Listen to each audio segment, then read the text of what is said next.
The ancient Egyptians would strongly disagree with Egyptologists who claim that the Egyptian civilization was founded around 3100 BC by a king named Menes, after a period of extreme conflict that resulted in the unification of Upper and Lower Egypt. The ancient Egyptians believed their civilization had existed for thousands of years before Menes, and they recorded their history in long genealogies dating back over 13,000 generations.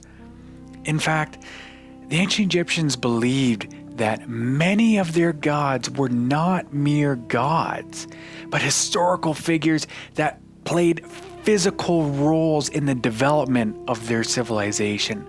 Thoth, for example, brought knowledge, writing, medicine, and mathematics.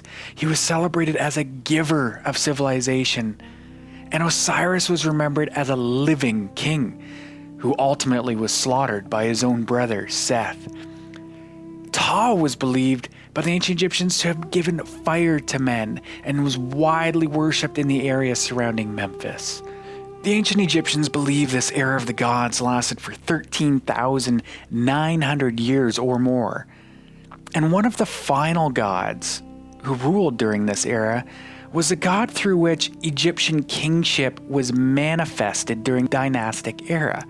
And the final god to rule during that era of the gods was the god through which Egyptians believe civilization itself was brought. So was this association of the dynastic era to Horus an attempt to link the first line of Egyptian historical kings to the era of the gods, to that era of the first time the Egyptians called Zep Tepi?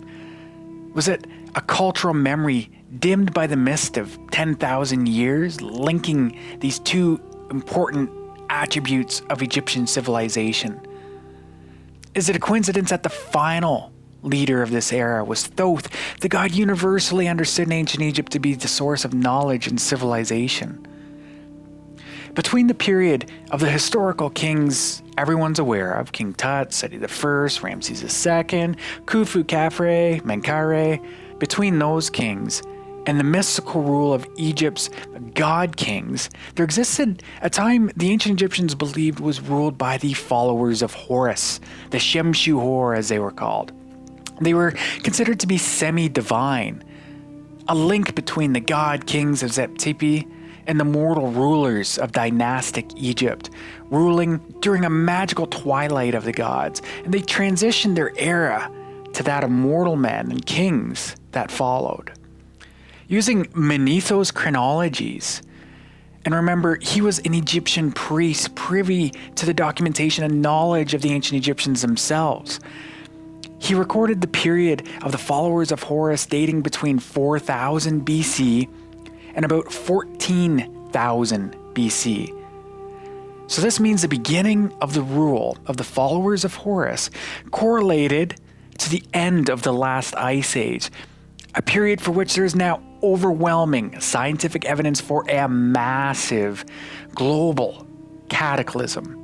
This cataclysm resulted in the extinction of whole species and the transformation not of just small areas of land, but of whole continents overnight. Seriously, overnight.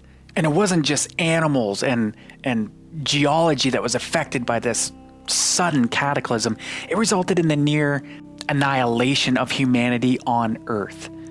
So it's interesting that the followers of Horus and their period, attributed by ancient Egyptian priests themselves, corresponds to this end of the last ice age.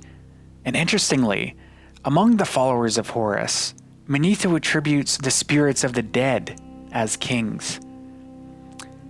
What's also interesting is that while the followers of Horus and their era corresponds to the end of the last ice age, the end of the era of the gods of Zep Tepi corresponds to the period in which humanity itself was almost annihilated on Earth. So when the ancient Egyptians tell us that the wisdom of dynastic Egypt wasn't a product of their own civilization but given to them by the sages of the past, maybe we should listen, because we're just beginning to understand now just how graphically cataclysmic these events were.